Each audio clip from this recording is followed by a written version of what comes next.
शुक्रवार को ठाणे स्थित आनंद आश्रम में आनंद दिघी की प्रतिमा के सामने अजब तरीके से पैसे उड़ाए गए, हंगामा भी किया गया।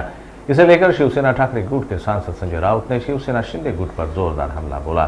नासिक में मीडिया से बात करते हुए उन्होंने कहा कि हम वीडियो से परेशान थे, हमने उस आश्रम में गंदगी देखी, क्या वहां लूट का पैसा रखा हुआ है? वहां एक हंटर रखा गया है, यदि आनंद वहां होता तो उस हंटर से लूट का धन लुटाने वालों को उधेड़ा होता।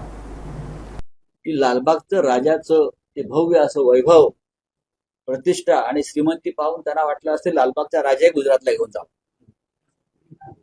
आम्हाला भीती वाटते त्या क्षणी की मुंबईतले सगळे वैभव श्रीमंती गुजरातला नेत आहेत, लालबागच्या राजाला तरी सोडतायत की नाही। कारण एक दिवसापूर्वी त्यांना 20 कोटीचा मुकुट सोन्याचा घातला होता।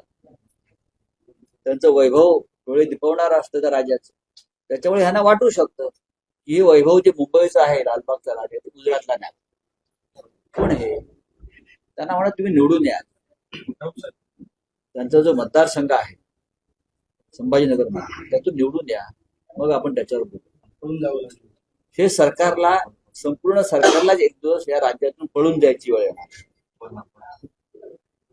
ज्या प्रकारचं वातावरण या राज्यामध्ये आहे, ती चीड आणि संताप लोकांच्या मनात आहे, त्याच्यामुळे एक मंत्री काय, मुख्यमंत्र्यांसह संपूर्ण सरकार जरी भविष्यात पळून गेलं निवडणुकीच्या आधी, तरी आश्चर्य वाटणार नाही।